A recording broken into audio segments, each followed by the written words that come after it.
සින්දුව කියන්න බෑ. කියන්න සින්දුව. හැබැයි ඒක වෙලා යයි උන්නේ. කමක් නැහැ අපිට වෙලා තියෙනවා අපි වෙන ප්‍රෝග්‍රෑම් එක කැන්සල්. බය වෙනවද? ඇයි ඒ?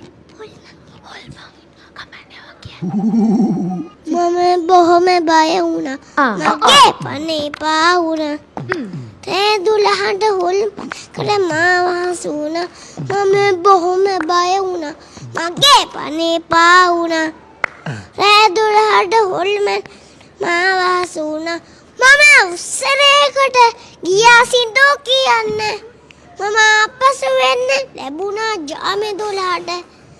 බැහැලා පාරට හැරුණා කානත් දෙසට මගේ ගිටාර එක අතට අරගෙන යන්නේ යනකොට චොක්කයක් ඇසිලම පසු බලනේ කලට කළු බල්ලෙක් ඇඟට වෙන්නනේ බුරාගෙන මට මම හැරිලා පස්සට ආපසු දුවනේ කලට කළු මිනිහෙක් කුසට හිටියනේ පාරේ හරහාට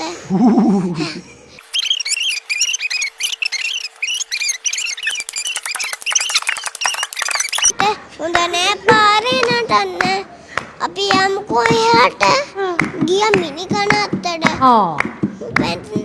ගියා මිනි කන අත්තට පොඩ කියන මේ එයා පටන් ගන්න කලින් කිව්වා මලවිනි නැගිටලා එනවා හරි විවාන හරි අප්පුඩි සුතෝ එපා නටන්න අපි යමුකෝ ගෙදරට අපේ අම්මා හොයන්න ආදර බේබි හරියට මම මෙහෙම කිව්වම ඒ පෙන්න ආසට හු කියාගෙන එවත පෙන්න පොළවට හරි හොරි ඉන්නේ විවාන අහන්නකෝ අපි විවාට අප්පුඩියක් ගාව හරිනේ හරි තව තියෙනවා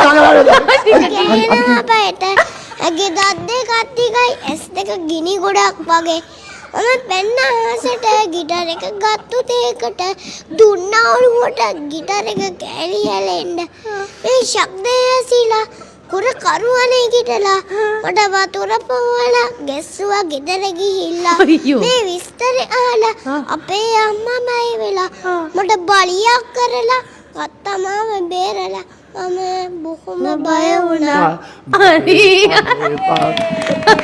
හරි මේ අහන්න අපි තමයි වැරදි. එයා කිව්වා හැබැයි දිගයි. ඔව් දිගයි කියලා කිව්වා බෑ. එයා කියලා කිව්වනේ නේද? ඒකද මම මදින්න වත්තන්න එපා නේද? මම හැබැයි බොරු නම් ඔන්න කියන්නේ. ඔයා කියනවා හොඳ ළමෙක් නේද? ඔය සින්දුව ගෙදර වැඩිපුරම අහන්නේ කවුද? අම්මද තාත්තද ගෙදර? අම්මා.